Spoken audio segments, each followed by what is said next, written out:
Ready steady. Laga digi digi digi. Yeah. Leo tutandise na music. Ready. Ayo laga dio yo mwana oyo. Ayina ebintu bye. Lero tubaniriza ku lunaku luno olw'enjawulo bassebo ne bannyabo nga bwe mulabye ekiripu eyo etandise. Twagala kwebaza Katonda. Omanyi Katonda tagaba byonna.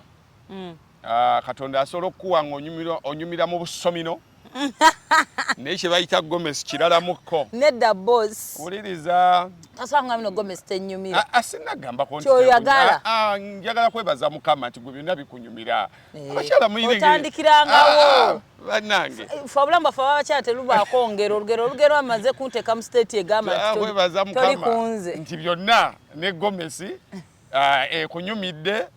era kali kenkoze bwe nti bannange omwana ono sima wangeyeza mu bikolo. Sitwagala tutuuke ku matikkira ga 35. Wala ekijja kuba kibi. Kubanga mbulamu bw'ensi eno. Nga situddeko mu Gomez nga yange. Mbulamu bw'ensi eno 31 ge tujaguza olwaleero gogayina tugayina gonna. Oyinako 25. Sinagaweza. Bene bwe bamutikkire Naggalabi mu 93 wayitawo emyaka 7 Nabbanja nazaalibwa. Onsekerera onsanyukirako kuba nti mbimanyi. Nedda ekinnuma kwogera myaka gyange. Kati iri 20 tojigumiza nnyo girekere. Kale nazika kati gwe kyomako 31 ninako. Anti oyinako 20 oyinako 20. Tebogera myaka gya mukazi. Ajere tujogere. Kati kijja kukola kikola ubika bako. Bajja tandika jimba lirate omwaka ogujamba 26. Kabaka singa naaweza 35 ku Namulondo nga Gomez eyo okyajambala for formality. Nyancha jama mujagulizaako.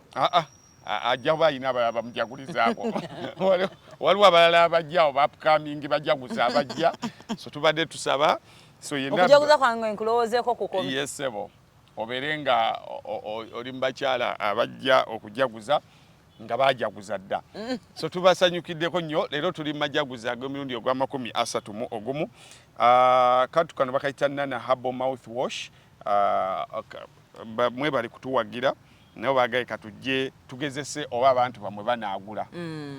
So Nana Herbal Mouthwash mannyo gakuluma, amannyo gakutawaanya, gakunyenyera. Bw'osenye ovaamu omusaayi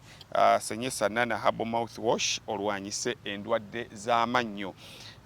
Bava e Bulaaya akantu kano namwe musobola okukakozesa naye mwegendereza abafere tebakufera. Kafuna okuva mu pharmacy edduuka lyonna erikuli okumpi bagambe njagala Nana eyakakasibwa National Drug Authority bwe kati bwe kafaanana kafune ke ka Nana Herbal Mouthwash kajja kutambuliza bulungi amannyo.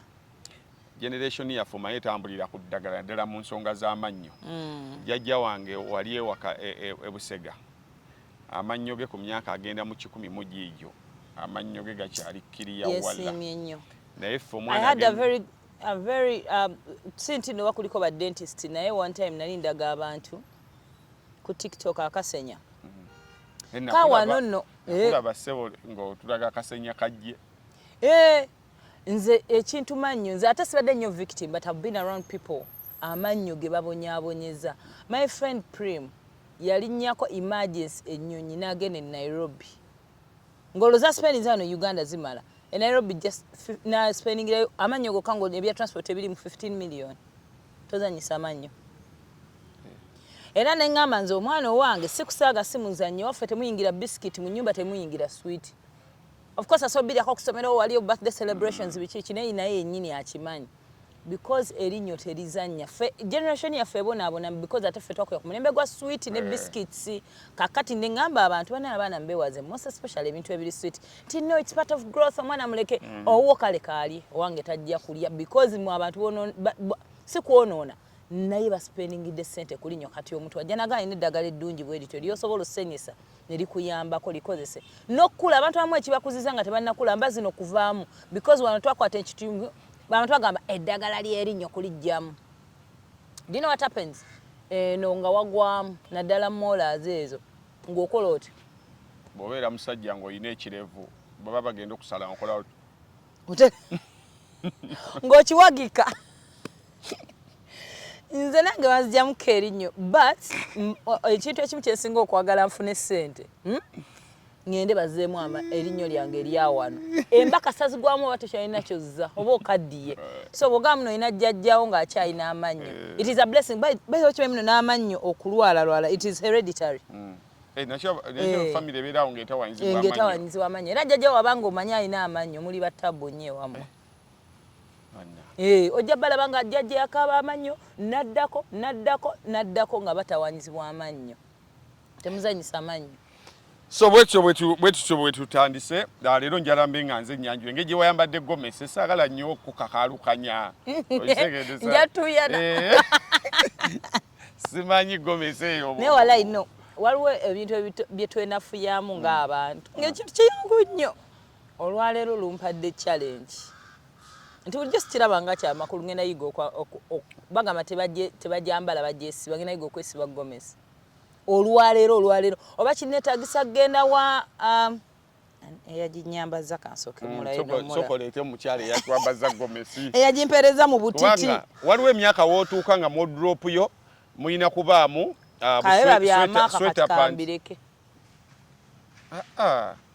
sigambye myaka kale waliwo stage wootuuka negamba stage waliwo stage wootuuka nga modrop yo muyina okuba mu sweater pants muyina omukuba mu bupale bwa kitaka era ija kitaka era bupale bwera ija kitaka kati no graduatinga kati odabirawo ng'otandisa okubeerayo bw'oba basajja ng'olinayo jentemu okisegedde olabirawo ng'omuwala ng'otandisa okufunayo ddira okisegeera ng'olaba bw'obeera balina babayisaawo waliwo Grace lumu yampaako skati ne top nga skati mpaavu but it was beautiful ne mwamanyi ngenda gisigaza eno kati waliwo omukwano gwaffe DJ Louis yafiirwa maama we but baali balinda baganda bokuva e Bulaaya so ne tumala ennaku nga 5 ayiwaabwe muyenga nga tumooninga you know every time nga enva wano oyitilayokko bakyalibo nobalabako ebitongera b'omanyi twafuna challenge ne bakwano bange okunoonya engoye zigenda mulungu ne tugulayoko ku ddira endala nga ze twanditwambadde because tosingendagendera mu mpale obunga omayo buteteetete obusikati bwamwe kati ng'olina okubeera nga every single day ng'oyambalayo olugoye oluwanvu naye okimanyi nga tosobola kubeerayo nangoye 5 nti wiiki yonna nsobola okwambala olugoye nga luwanvu nga sizze mu lwabadde lw'eggulu twakiranga nga tetuzirina ng'era ne tuswala mu mitima gyaffe ne twebuulirira ebigaa wardrobe erina okukyuka just challenges ebintu bihappeninga ne bikukyusa as a human being ebeera kati stage gye tulimu yakuziika bakulu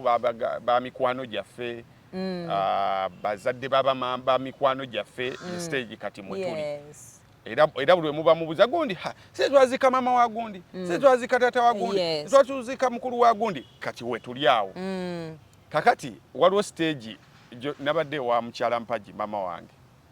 alinaku zino mugonvugonvu nnyo kati twadde tunyumya kati alina ekintu kyayogedde nenkirowoozaako twadde oba mubuuza kyalo ki nagamba eyo si gye twaziika mwami gundi kati ye ebyalo stage gyalimu abijjukirira ku gye yaziika kati nze ebyalo mbijjukirira si gye twali ku mbaga ya gundi si gye twali ku kasiki ka gundi eyo gye twagenda mu kwanjula kwa gundi kuba kati stage mwe tuli bakyali baffe banjula bakyali baffe bazaala eyo si gye bazaala gundi gye twagenda okulaba maama we tuli awo kati ate waliwo stage eddako ng'ebyalo bimanyirwa kuba gye waziika kati bamukyala Mpagi we bali awo kakati stage mwe tuli olina okubaayo nga closet ekyuka kubanga kakati essaawa yonna onootera okusanga kaadi ekuyita ku mbaga ewo onootera maama wo kukubira waaye omanyi nti gundi baakuteredde wano kaadi ojjukira n'omuwala gwe wakula naye ojjukira n'omugulu ebintu bwe bityo kati odrop waba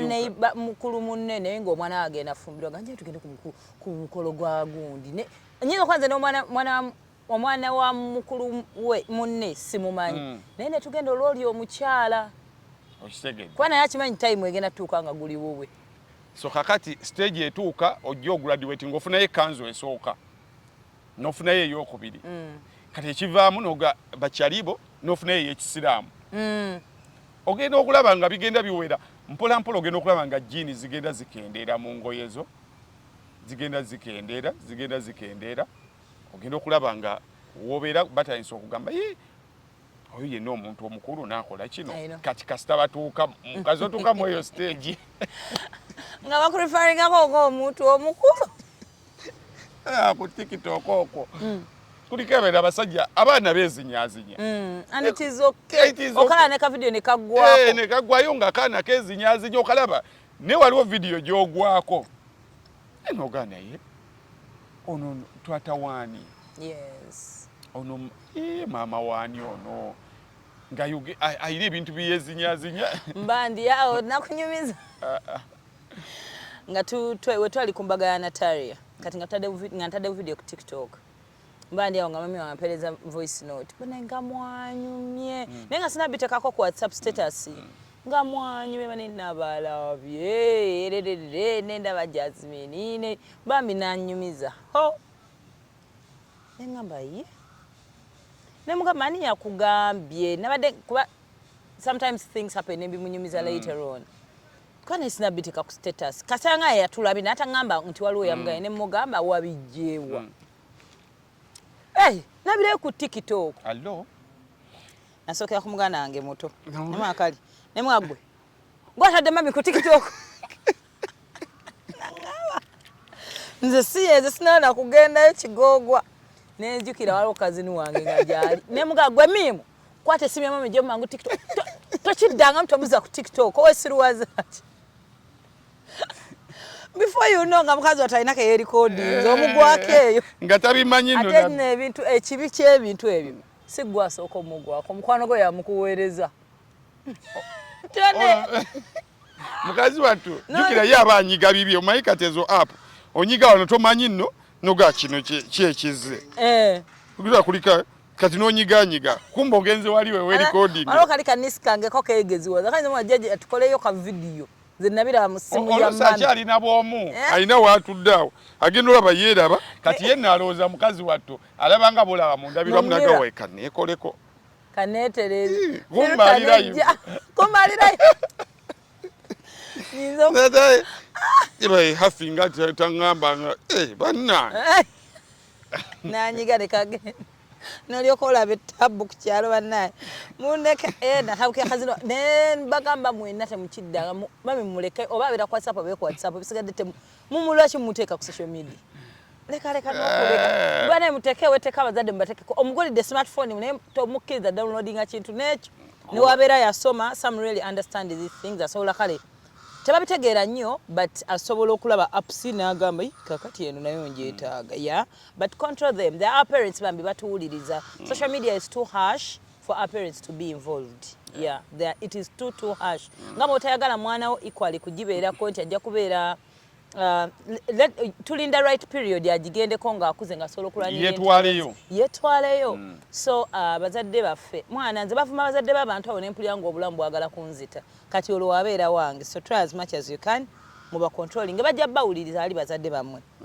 kale myaka 31 ejja Ssaabasajja nga ali ku Namulondo y'abajjajjaabe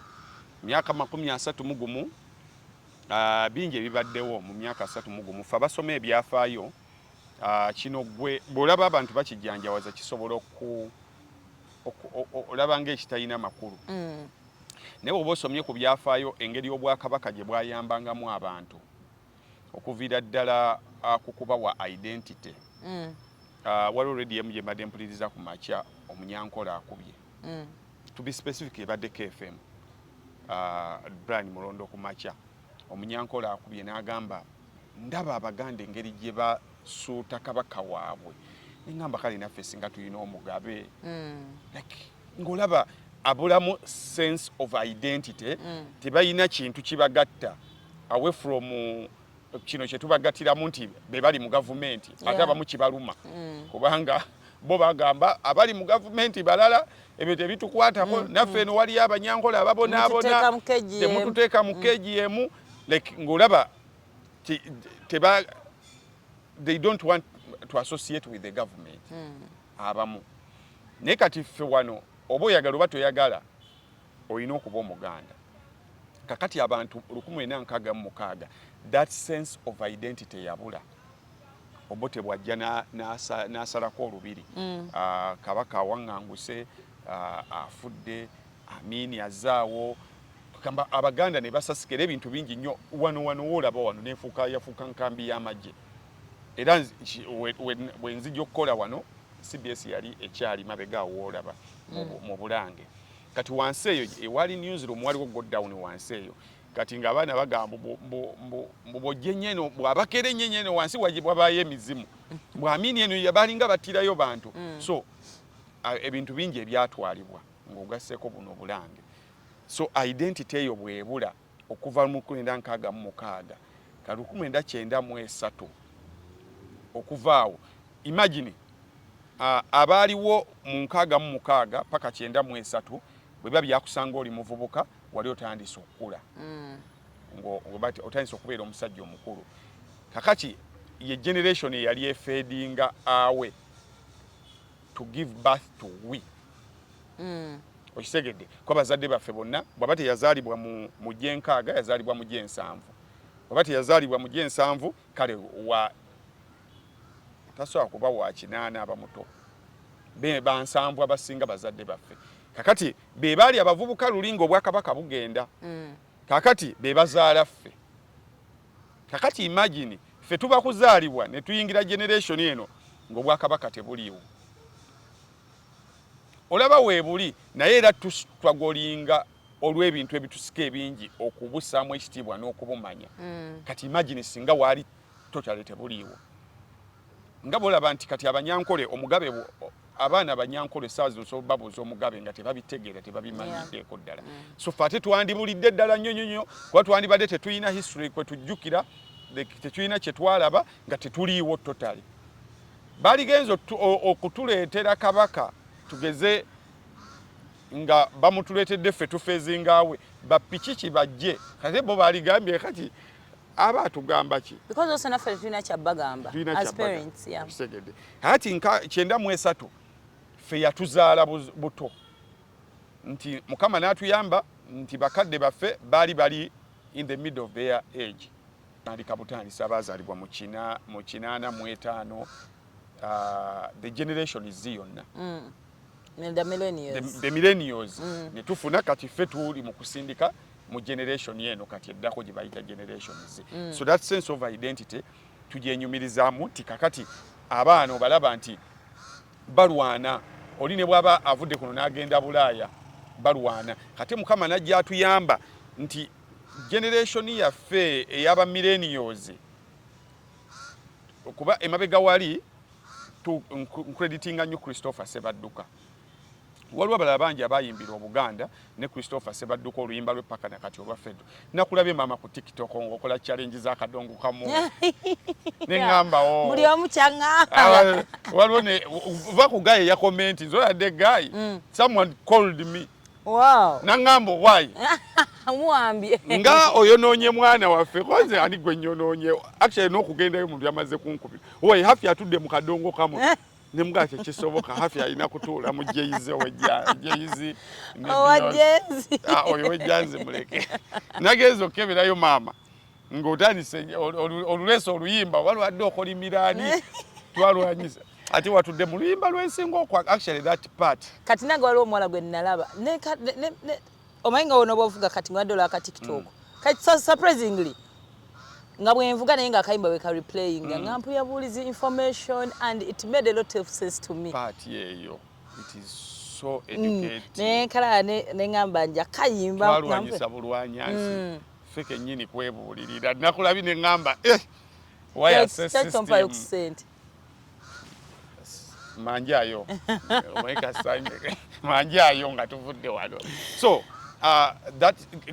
Christopher Sebadduka yayimba oluyimba lwa Fedro lw'amaanyi nnyo bw'onoofuna obudde ojja dduwuliramu then kati generation yaffe eno Misa Kisemakula kiba nanyize nnyo abantu abadde bavuma Misa Kisemakula nze mulimu ebintu byesiwuliriza sijja kulima ntula wano ne ntula mu kamera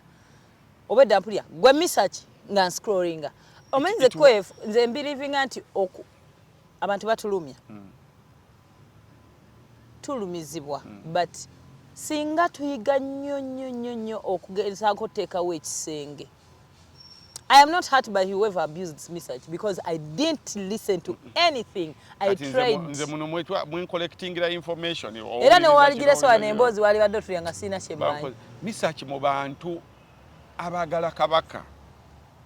naddala mu bayimbi abantu abali mu art generation y'aba millennials research talina kusongebwamu yadde kannasuka ekigere because oluyimba olwo lwe bayitabeerawo lwa mwaka gumu na kitundu emabega muno liri puzzle mu yagambira nti tebabiwulira banjika twaluzannya nako bambi 1.5 years ago oba oluwulidde kati nolowooza nti yalukubirwako akabaka akomyewo then mba nkwewuunya so research I credit him bwe babeera mu bamayinja mu group yabwe ya Eagles mayinja yagenda nnyo into social issues eza ebitukwatako as a gwanga ya ne research oluyimba lwe standing out olwa njagala nyimbira omutanda it is a stand out song nti abo bonna ababandi lubakiikirira kakati I'll credit Bobi Wine generation ebaamu abantu ba mirundi ebiri ebaamu the corporates abaana abakuzibwa mu maka ebintu nga birikkiriya ne basibaavu naye nga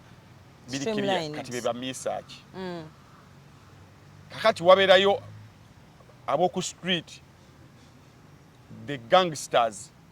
abo kati eyo breed ebandala kati tatera biwulira era bino ebintu bya bo babeera mu kukaluma kukagoba ebintu modro kati Bobi Wine mu myaka 3 mugumu credit okuvaayo mu bubanda bwe n'agamba nti kati nze mubanda wa kabaka kakati abavubuka bonna abaali tebali mu line eri gye gambye yaba research bageto bwayizi baani bonna ne batandika okukifiringa nti okubeera kabaka gyali kabaka naye kubako tatu wano neyesiga ku motoka ye like that identity pulled very many abavubuka abo okubateeta mu bwakabaka and tradition kyekintu abantu kyebalo kandowoozemu ng'abantu bulijjo we balowooza abantu balaba bwe baba musically they take the message by Mathias Walukagaba to the local artist and then we have the urban artists Omunayuganda bwa yenna as a whole aba local artist kuba ayimbira ne waffe kutaka ku local locality bwagenda eri afuuka international artist wabeerere wabeera local artist era Michael Jackson was a local artist mu America very local nga bwajja wano tumwelcoming as an international artist kati tradition oba byonna byemukola ewammwe mu kyalo bimanyi byemukola oba mufiiriddwa anyway you behave oba biki but you say your other name my name is Nabanja abantu babitwala nti biri local kati abavubuka bwe tuba tukula nimbe tutagaana ddiringa nabyo naddala abavubuka abali ba embraces Jamaica with the English we studied in school oh my god you introduce yourself as Nabanja you know waliwo n'obuwala bwoyita amaize nyumirwa simanyi lwaki nyumirwa nnyo okuyita omuntu erinnya lye kati kakalo ka primacy mwe tasobola kuyita linnya ly'ezzungu simayo omwana lwaki naye eva bakwano be bonna buli muntu amuli close amuyita linnya lya kika so tukula bukuzi and then you're like okay this is me kati you can imagine amaanyi Bobi Wine ge yaliko abaana abo bawaagwani babikoze bitya obbagazisa obuganda simayo baliko sponsor kyonna kyali kyamaanyi nnyo okunyumiza omuvubuka sina bya bwakabaka ebyekika era abasinga video mo abamu bagondanga ng'amaze kufiirwa waabwe ne bamwa boss ogenda kukola boti nga talina kyakola kitaawo afudde otherwise amba twanega ne senga naye agamba senga naye wambwamu senga talina kyaŋŋamba agamba sima bagambye bino identity yakomawo era ffe gye twenyumirizaamu olunaku olwaleero n'ogamba nti kati bwe bajja ate ne bagattako ebintu ebirala bye bajja nti obwakabaka bwe bwakomawo tebwakomawo bukomi like something that has ekibadde kibuze bwe kidda kisobola okudda ne mugamba oke kyakomawo walabyeko omuntu eyazaawa okuzaawayiza omuntu wamwe nga yabula okuzaawa si kufa wazaawa n'obula tebamanyi wabula disappeared basically kati bw'ozaawuka n'okomawo like oddaira bane yakomyewo atugattako ki kati ge bw'ozaawuka olina okuba nti ozaawuse wooli naw otugattako ki kati obwakabaka babukomezaawo mu 93 ekibuzo ekyali ekinene kati basanyusa abantu naggalabi biki byonna kakati bugattako ki Mukama najja atuyamba kabaka agenda okudda nga muvubuka bwakomawo nga muvubuka ng'obwongo butambula wano nawali ng'amaanyi agayina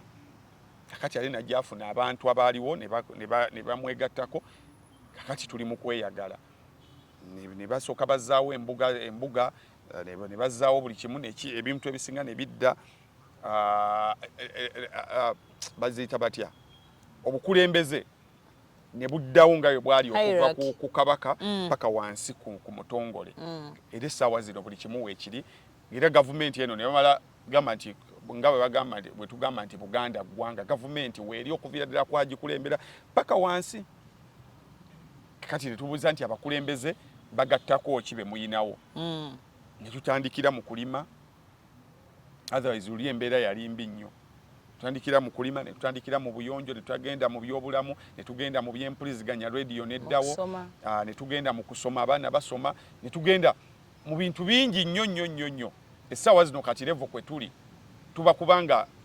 tulina amaanyi n'obuyinza nga twetongodde bulungi nnyo singa tuli wala nnyo naye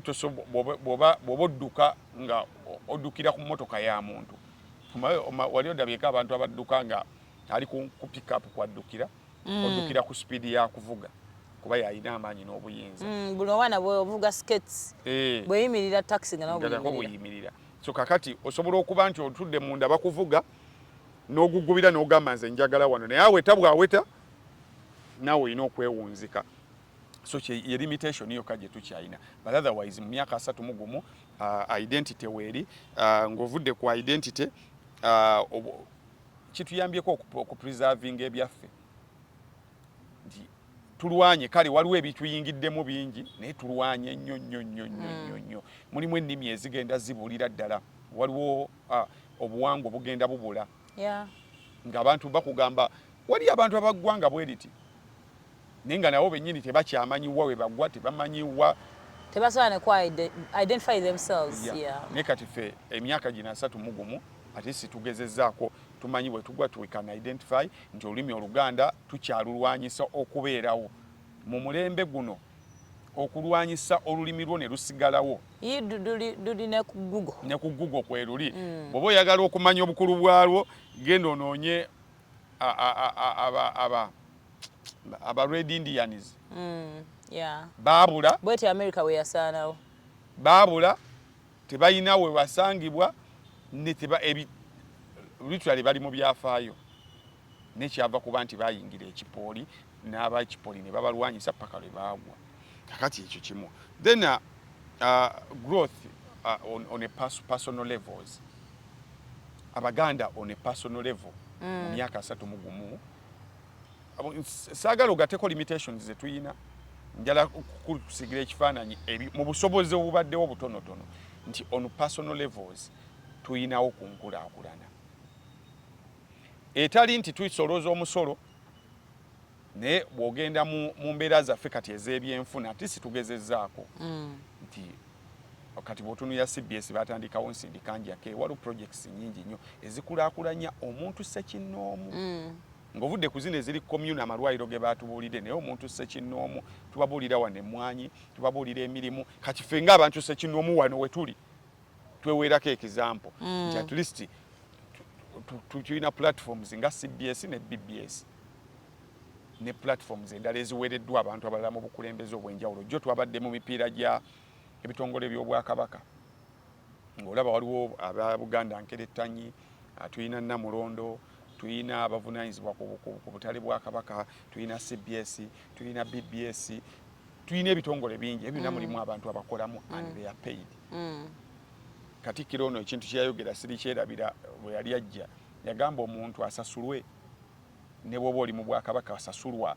kubanga omuntu bw'asasulwa aba asobola okubeera monitored. Omuntu nga tomusasula oba tolina kyogenda mugamba. So tusobodde ono personal growth weeri. And don't forget omukulu ogutubeerako nti nze hafi bwe mba siri bulungi omaye abandika emabega singa bali kuki nti bw'olwala waliwo abalwala n'okusinga ate ggwe. Kati era nange through okukola okwange naawe n'ocreatingayo job opportunities obula naawe obako nti bw'olwala bw'ofa gwenga gwomu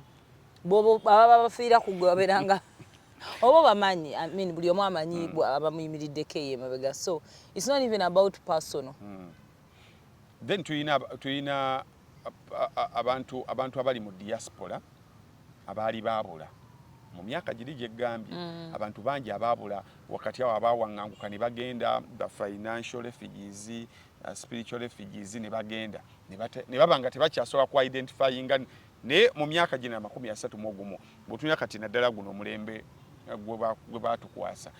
Katikkiro atufubye okutambula ggwanga ku ggwanga kati waliyo abakulembera Abaganda mu Amerika, waliwo abakulembeze bw'Abaganda ne tugafuula n'amasaza, esaza lya Kabaka ery'Eranda n'esaza lya Kabaka ery'Egindi. N'abantu abo nkubuulira east or west, home is the best. Twali tulaba budget lulinga esomebwa abamu ko bali ku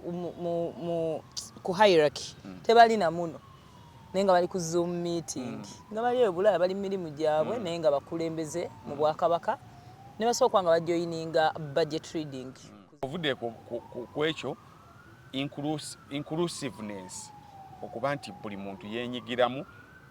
Abaganda n'abatali Baganda. Gavumenti y'Obwakabaka ebaddemu abantu bangi abatali Baganda. Abantu babeera batubuuzeeyo now because most people out there they identify me as a Westerner.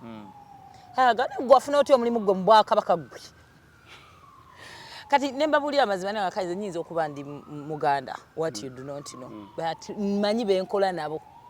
abayitirivu nga si Baganda batenyi tashabi batashi Jacksta oligaiwa katufe togera ku BBS yokka betukola nakatamu gayakulira IT yayita namulangira wewa yani ono Rampas kati bojja ku CBS Martinos Kakintu Emmanuel Masege eyafa like inclusiveness abantu nga teba because the sijjukirako nga bansaba CV yange kusooka kungamba ayiwe Muganda omayinga si tunatandika kukola wano balinga batugamba mbo okola emmengo tata walina okubanga wakitiibwa mana abantu balina propaganda eyo wabweru nga wakitiibwa ani akumanyi tata walina okubeera nga wasaza nze oba nali mayo olina okubeera nga wasoma watwala n'Oluganda ku high school ngoba kale bambye abantu ekiri eyo wabweru kirala nnyo gukyoba omanyi nze naye bagenda kuteeka ku interview bagambe weddira ki omuvaawa biki so inclusiveness eyo nti buli muntu asobola okukolawo naye bantu bangi abagadde to include other people naye nga abantu tebagala ku identifyinga n'ekyo kyoyagala bateekamu eyo nayo plus yosobola okubeerawo hafi ng'olina kampuni yo ogaba naye n'abayindi mbaaniriza naye ng'abayindi bagala tekijja kusoboka tetujja kujjawo. Yes, because they know when they get there business mebandala waliwo gavumenti nnyingi nnyo kebereya wano mulimu abantu abagamba nti ku gavumenti ebintu byekola bwe bampita okumpa omulimu sigukola mwebali ndega ku kifaananyi gavumenti kyeyina bwe bampita sigenda I don't want to be part of them. Nga bayivu babimanyi bulungi nnyo n'abamu gye bali eyo ku mawanga mubamanyi they are doctors basoma naye agamba so akolera mu gavumenti eyo nga munaye muli eno kati mulimu abantu ababeera ku internet kuno ng'ayogera ebintu by'obukulembeze ebirungi nga ne lwaki togenda mu gavumenti gamba sisobola kubeera mu gavumenti efaanana bwetyo ng'erimu abantu abawogera we batyo sikijja kusoboka erimu abantu abakola kati ekyo nakyo ebeera plus on you nti bw'oyita abayindi bajja ne bakolagana naawe bw'oyita abakyoli basobola okukolagana naawe leka abantu ku-identifyinga ne baga nti tusobola okukolagana naye it is a plus so twongera kusaba bakezi balinanga masibogeddeeko abani Keza abatulaka sukaali Kezo waffe yenyini ne mwiza Abanyarwanda ba Kabaka so inclusiveness eyo Keza ye mukadde wa kuno myaka 8 gyonna agikutudde ali kuno anaddayo waabwe oyo ajja kuddayo bwana tuko kuzaala agenda kufuna kasaato oba mukiibi so inclusiveness eyo tugyebaza esobodde okuleeta abantu ab'enjawulo ne basobola okubenefitinga mu Bwakabaka then nekyala Kabaka bwajja wano just like Nelson Mandela okugatta abantu n'okubeerabiza byonna ebyaliwo eri emabega okusonyiwa ne tumuvinga on nti essaawa zino tulina Abanyarwanda bajja muno ne bagula ettaka mwe bali era bw'oyingira waliwo ebitundu ebimu kati nga bw'ogendayo kizibu era waliwo omuntu gwe nadde njogera naye ku ssimu ali Rwanda nga Abanyarwanda baagala Abaganda nagamba bati Abaganda babasembeza era eno gye Abaganda nti Kabaka ali asobola okujja n'agamba kati buli atali Muganda bweru naye wano abantu bajja ne bagulawo ettaka nga teri alina gwe banyeze bw'otuuka mu bitundu ebimu Muganda bw'oba toli waayo obulwa ne woonywa amazzi naye wano abantu bagula ettaka n'owulira omuntu nga n'okulibba alibbye n'omubuuze naye kati gwe atali Muganda Square Mile wagijjawo egyogobako abantu osegedde so abantu bangi abakoleramu n'emirimu gyabwe nga tebalina yadde ekyovulaba oluyimba lwa The Agent lwe bayita bamuŋŋamba it is a masterpiece amugamba oli asembeza buli muntu n'akolera wano ebintu mulimu wano abantu nga kizibu n'okumanya nti si waawana nga bayimbye mu Luganda bwe balondayo but it's well we feel at home you get so tewaliwo wano omuntu gwe njalo omayi waliwo ebintu ebimu gwe ifulumako obufulumi wano ogende Germany nga toli mu Germany abana boogera abana bagamba ensi eze Europe ezo osobola n'okukola muno nga tomanyi na lulimi lwamu n'osurvivinga ebulaayi eyo bw'oba oyagala okusurvivinga you have to first be them mu lulimi mu nneeyisa ng'ekiyinza okwawula ennyo is color otherwise you can't survive kyanga abasinga bagenda nnyo ate si mu nsi ezo English speaking countries because twali colonized n'abazungu with your language you can obeera kirina n'olabirira abakadde n'okola ki eri n'okulabira omukadde tojja mulabira and when you can be them identify with them like so much tebakuwa liwe nti bakuzza naye mu ssomero oyiga olulimi lwabwe olusome so ekyo nakyo twagala kukyebaza Kabaka nti at least abantu b'ebweru be balitunoonyako emize nga tugenze ewaabwe naye with us kubasembeza then tulina abantu bangi abasinzidde ku Bwakabaka ne bagenda bafuuka ebintu eby'amaanyi we have abantu abali mu palamenti abantu abali mu bukulembeze nga batandikira wano ku CBS nga gye batandikira ne bagenda ne bafuuka bye baafuuka the good part ekitundu ekirungi ku bo tukyenyumiriza mu Bwakabaka ebibi bye bakola ebyo si byawano okuwa speeches ez'abantu abatukoze obulungi tibannaye njala kwebaza mukyala Mpagi njala kwebaza gundi njala kwebaza bwati buli kyendi ekirungi byenkola nga bibi ebyo nabiyiga bukulu nga maze kuvaawe okisegedde so abantu bangi nga basinzidde wano bye bali ebirungi byawano bye bakola eyo nga biswaza wano si byawano byabwe ng'abantu okisegedde because bw'obeera nga bw'ogamba nti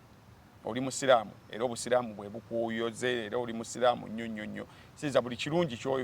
ekiraga obusiraamu tukyebaliza obusiraamu bw'okolayo ekitalaga busiraamu ebyo bibyo byange nga hafi ebyo nabiyigireeyo mu bigurupu so buli ekikolebwa omuntu nga yava wano yasimbudde ku CBS kwe kwavudde kyonna kyeyafuuka eyo that is their problems naye wano and people always say that because of abantu baba identifying abantu bamanyi emitendera gyaba bwe ba family banti family okuza bweti abaana baayo omwana oyo baya baaki bwe ba ddiini bamanyi nti obusiraamu bulambika ebuti obukatoliki bulambika webuti you know era buli gwe balaba nga akola atagamba abaye kubanga waliwo ebintu ebirambika omuntu alina okubanga ava awo bwalina okubeera kyova njagala bwe muba mumutwalaganya temugattamu ddiini ye yemugattamu mugambe nti bannaaye Abudu obeera otya ku bukya Abudu si abasiraamu togamba abasiraamu ne babeera ku bukya nga batemesa gamba Abudu bw'osanze omuga Abudu wayonoonekerawa kuba kitaawo yali maseeka wano nga bw'abeera emimbali buli muntu era Abudu watuuka nga alina ebirungi byakola nga yisa bulungi Naashi omwana okyo gye yakulira netwetaaga tulabe ku maama we so kakati ffenna nga Bobi Wine bwe yagamba nti ekitiibwa kya Buganda kyava dda era buli mwana wa Buganda gy'otambulira sigala nakyo abantu bakwegombe bagambe nti bannange Abaganda njala ndabe gye musibuka abalaba weeyisiza bwoti ng'oli eno kyekitiibwa kye tulina okutambula nakyo then abali ku mutimbagano emyaka gino 31 gizadde omutimbagano mu nsi yonna kubanga bw'otunuulira emitimbagano gyonna gibadde so powerful mu myaka gino 31 bw'otunuulira social media yajja Facebook yajja biri then Facebook twalina emails nezisikamu netufuna Facebook nno n'abaali ku Yahoo nammwe nno muli bakulu kyobala tolina Yahoo account. It's a Gmail account, a .com account. Those are two things. Yahoo yadda. Nga ndi mukulumu. Wali ku Yahoo. Njine era nkyagikozesa. Nagiveeko nedda. To transitioning. Mama jjajjawo awutamutte. Basewo ne banyawo.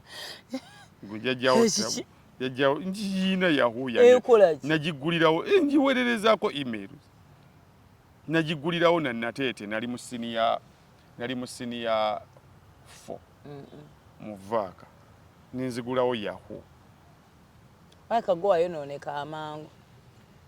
Because what were you doing on Yahoo when you were in senior 4? Twali tusoma computer. Olwo omukyala Betty Kamya alese program mu Lubaga North nga buli muvubuka ayina Betty Kamya ekyo kyemwebaliza computer alina gye mmanyi ku zino computer zammwe kati omulembe gwammwe nti okugiyiga byangu noli walina okugenda nga bateekawo akasomero ne muyiga yatuteerawo essomero atuwa basale ne tusoma computer obwerere kati netuggulawo Yahoo. So kakati Yahoo yaffe mugyebaleka abagiriko Gmail, TikTok, Instagram and what have you byamaanyi nnyo mu myaka gino 31 era twagala kubyebaza ababiriko era omuvubuka yenna nga toyina wooseereza nga toyina TikTok account, toyina Instagram account, toyina YouTube account, toyina Snapchat, toyina biki ebirala bye tuyina ziri common. Muganda wange simanyi bulamu bwo butambula butya okisegedde it's like gweoyagala kusigala ng'oli eri emabega walungi eri emabega naye tutambula n'ebintu nga ebitambula naye obuzibu how do we utilize the internet kyekizibu kye tuyina so twagala kwebaza ababikozeseza obulungi okutumbula obwakabaka n'okwetumbula mmwe ng'abantu mwebali nnyo mwebalire ddala nkigamba bulijjo abantu obudde bw'omala ng'opostinga nyaashiyo postinga bizinensi yo tokoowa nze mpeera example ku company ze nnakula n'ensangawo nga ne kati obudango bukyabulaba ku telefayina nenga n'abasajja tebeewummuza soda twamutegeera dda eyo network omukutu oguba ne tugutegedde nti gyeguli wa oba oli awo nga MTN ekkubira hafi wooli tugende tukole promotion ogamba so nga Airtel ogera uli waliyo promotion gyekola tokoowa you never know kati nze olaba sicha nze oba malala bbanga kinga sirinnye mu kibuga you know why buli kimu kibeera no kusimu omwana nateka ennamba ne mukubira ne mugamba ndi size bweti ne bweti mu kiwato ne mbuwanvu ndi bweti ejini entuuka nti ye wo wa boda agireete ayina okubeera n'owa boda we obanga nange nina owange n'omuwa ssente trust worth yokka nga ajja deliveringa nga ekyo kiggwa so ate kumala budde bwange bwe mbadde nakubeera ku sitting room ate nsooke neesogga ekibuga aho wetwavudde kati tokoowa bwebita ku tiktok nange nga ndabye engatto nga ebadde neetaaga engatto bulijjo n'oba tobadde togyetaaga tife abakazi tugulanya byetutaagala olango ng'oli akuguzeeko ekino nga badde takyetaaga nakyetaaga bannaye tokoowa era nze don't ever get tired of advertising account eyo ogula datawo teekako okusinga oteekayo ebivumu njala waliwo abantu luli nakugamba waliwo ye Sozo Property Consultants kati ate ye yakitwala ne kuleva endala kati akolera ddala skits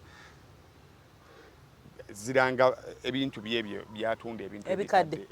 akola skits afuna tiimu ne bawandiika n'afuna kamera ne bazanya ebintu byabwe kati bona omusanga agaggawaliddemu ebyo ebintu ng'owoza yali yeekoza omusajja oyo yeekoza ku social media Sozo Property Consultant is a vivid example of kyetwogerako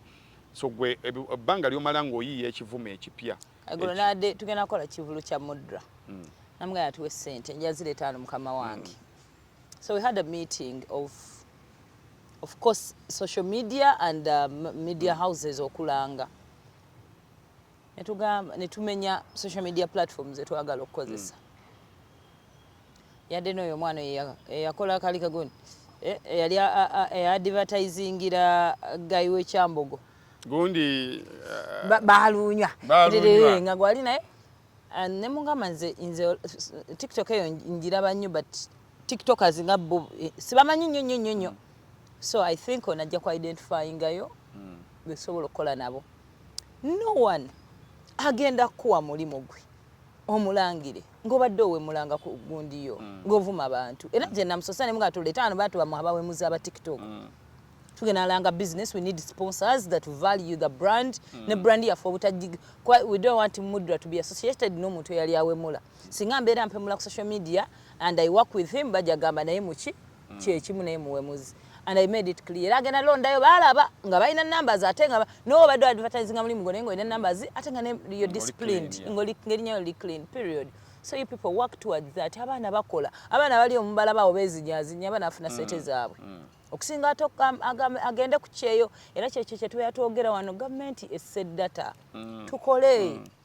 aba ku Instagram Snapchat bonna be mwagala okukola nabo baye byonna bya-identifyinga with what omuntu yeeyisa atya numbers tezijja nakuwemula nakuvuma bantu ekintu kimu kye nayiga ku mikutu gino katulaba vidiyo kati ngeno gye tushootinga nze ndowooza nnyo bw'emala okubeera uploaded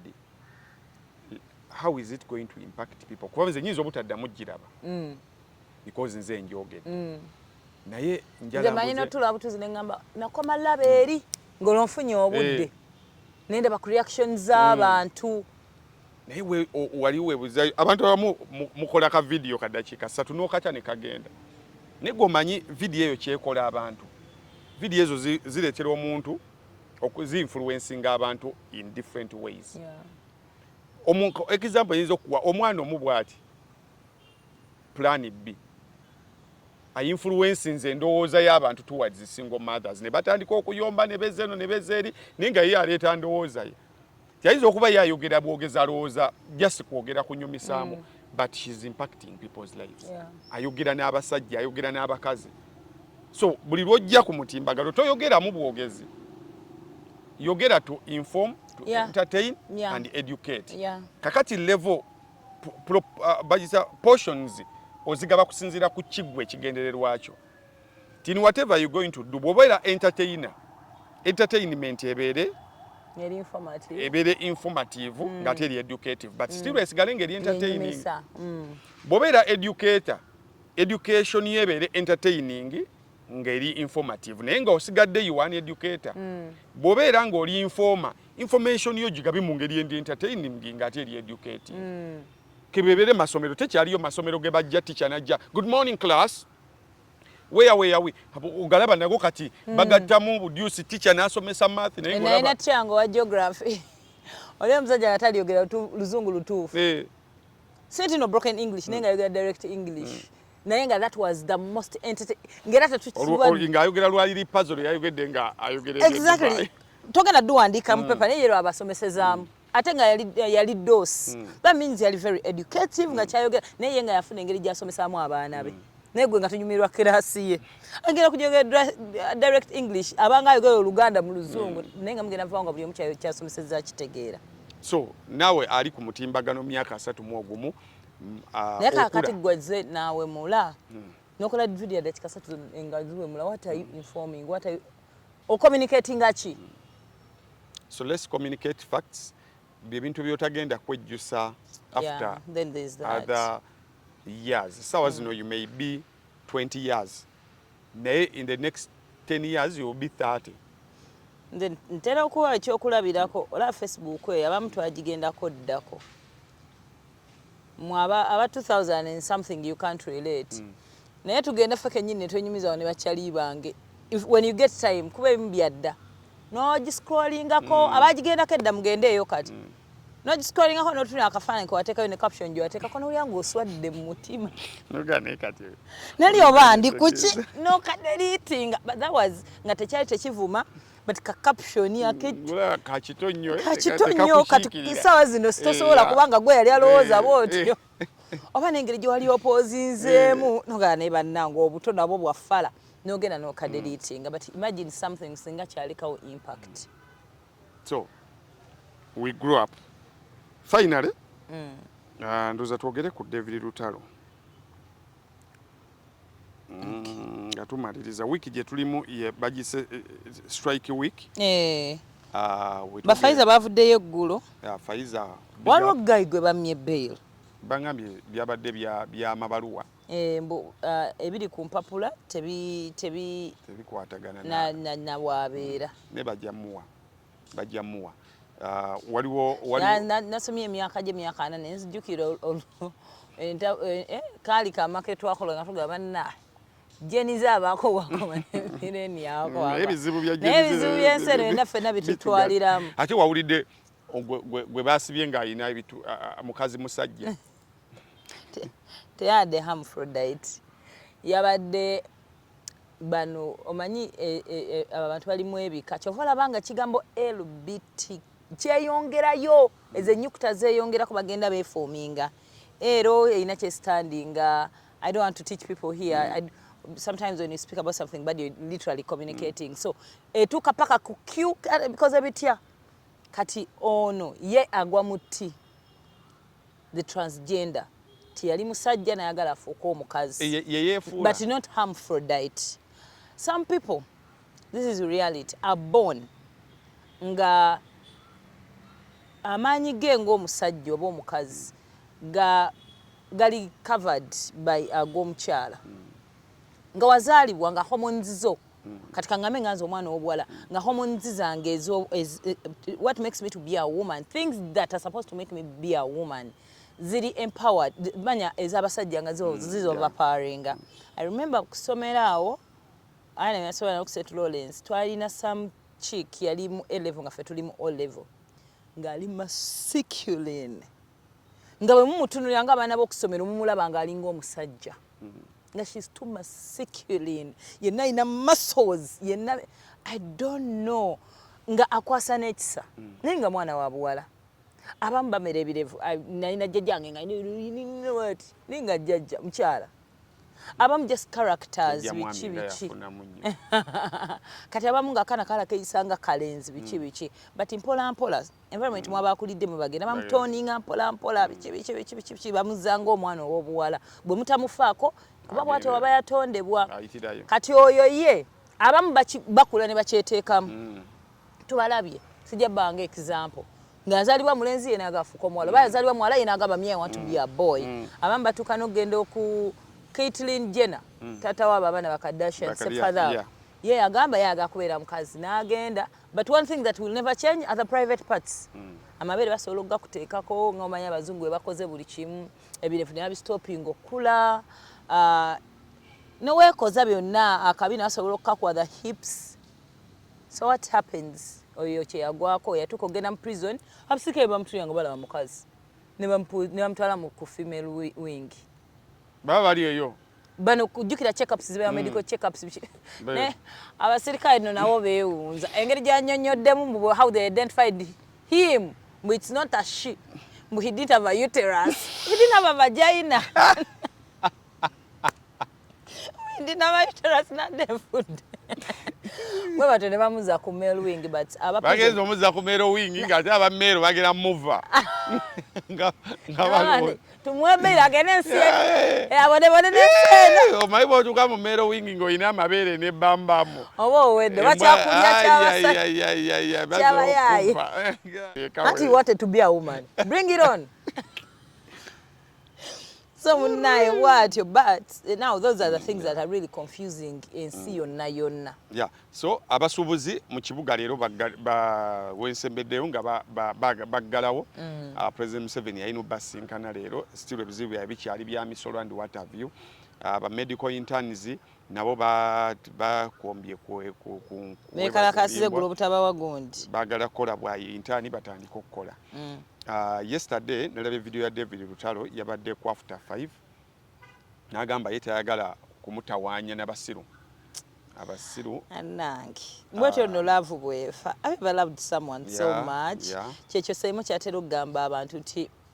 mulekerawo okwekwata ku bantu nti gundi bwa olumwa obukyajje tubujja ku bantu is the love we had for them. You can love someone but make sure you don't think like them. Think for yourself. I think that's where I can stand obutachawa David Lutalo kuba nali mwagala nnyo but boy wange nali mwagala nnyo mwagala nnyo naye ekitagenda mucha is because sayagala ndowooza ye sayagala ndowooza in nature talina kyeyalingambye David kagambye kino kyengenda okukola David wabakoze bwati you know that's what tubeera tusomesa wano nti I get disappointed nti ngomanya omuntu gwoba oyagala ati bambi yalikoze nolaba nebijjirako nekyo because omuntu oba omwagala nnyo olumuntu baagala with everything kyebalina but ekitagenda mucha ekyo kyekugambye nti endowooza ye yiye dobozi ye na nnyimba ze nayagala dobozi ye na nnyimba ze kwa kakati argument ye gye yaleese yannemye okutegeera yagembu nze sisobola kati kuddamu kuyimba ku biriwo nabiyimbako dda nayimba ku wajje tugenda n'ennyimba yawadde ennyimba ze wajje tugenda lulungi nnyo oluyimba olwo lulina besigite ennungi ennyo ne message yali nnungi sisobola kuddamu biyimbako kati bwe nabimala nengamba mutima gwange ayiwazaike Lutalo you've sung about love day in day out same topic but different angles Kapapala was a love song kolo wali oyimba mukazi ng'omuyimbako kabina zino ezisembyeyo ngenda kuzimbira ennyumba njibunye eminyolo siro kyayimba mukazi ne kati omubulira nnyumba mwogenda omuteeka mwegenda okufaanana bwe wayimba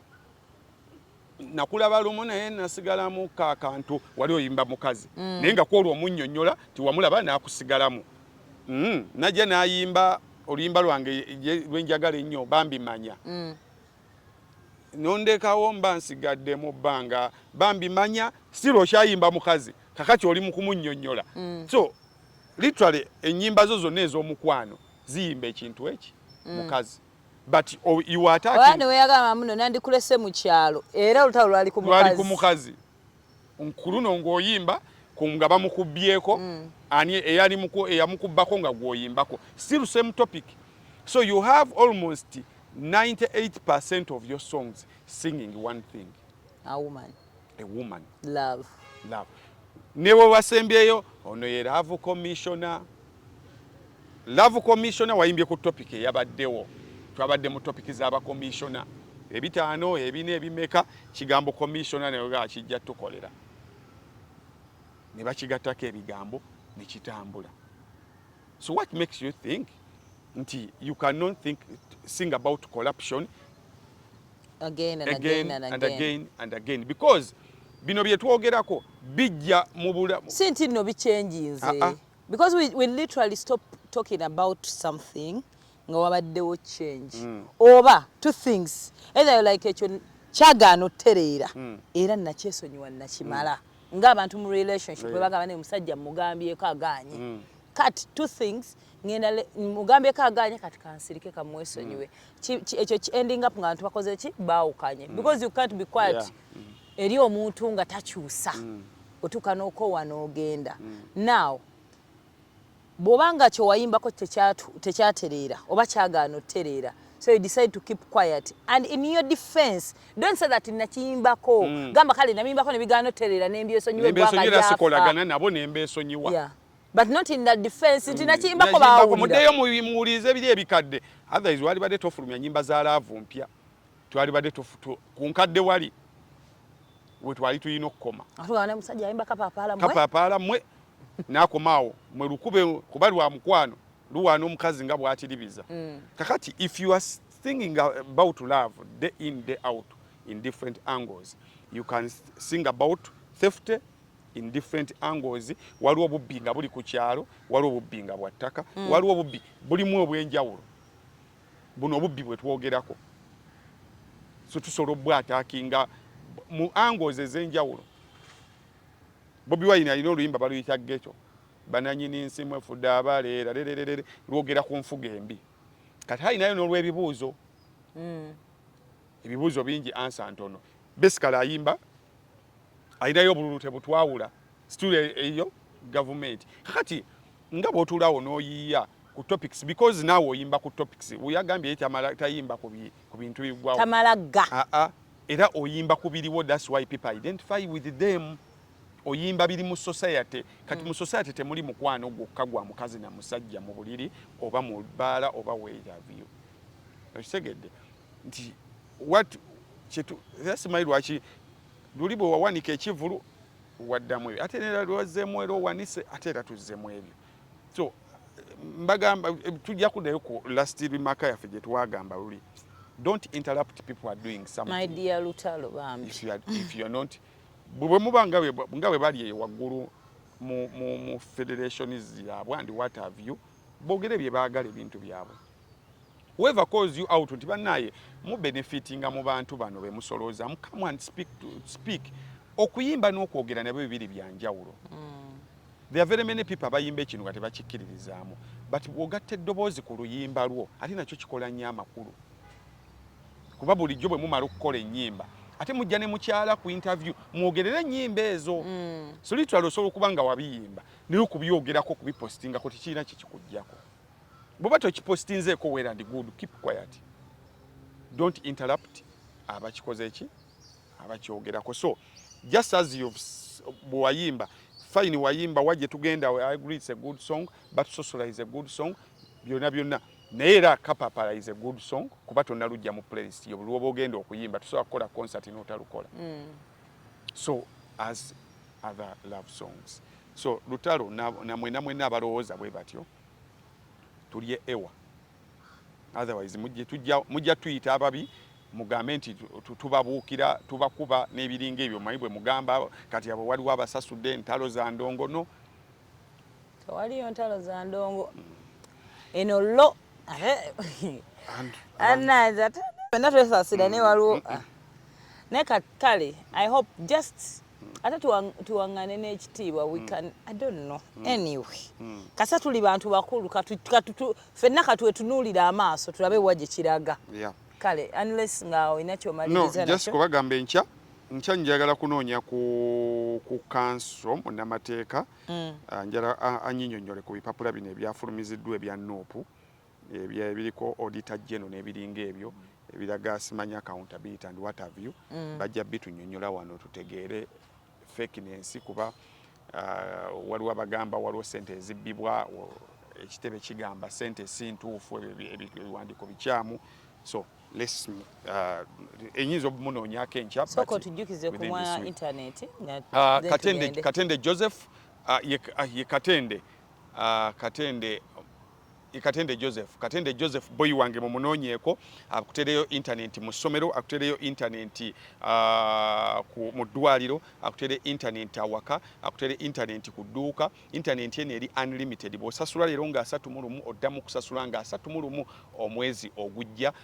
eteekako kompyuta masimu n'ebiringa ebyo no savinga sente akati emiwendo egyo nga bw'ogiraba okutandikira ku mitwalo 12 n'okugenda waggulu packages azirina obulamu bukutambulire bulungi nnyo omulembe gwa internet bw'oba togirina ojja kubonaabona nnyo okugulirira buno obwa buli lunaku butwala sente nnyingi nnyo gula teekayo omulundi gumu installation ya bwerere kuteerayo bwerere obulamu nga butambula. Nana Herbal Mouthwash mufuna okuva mu dduuka eritunda eddagala lyonna pharmacy edduuka ojja kuba ofuna Nana Herbal Mouthwash amannyo go gabenga mayonjo ate obulamu butambule bulungi nnyo. Ebisigadde omwana w'obuwala tugenze manzaali ag'okujaguza emyaka 3 ejjabeene situka ensi ekulabe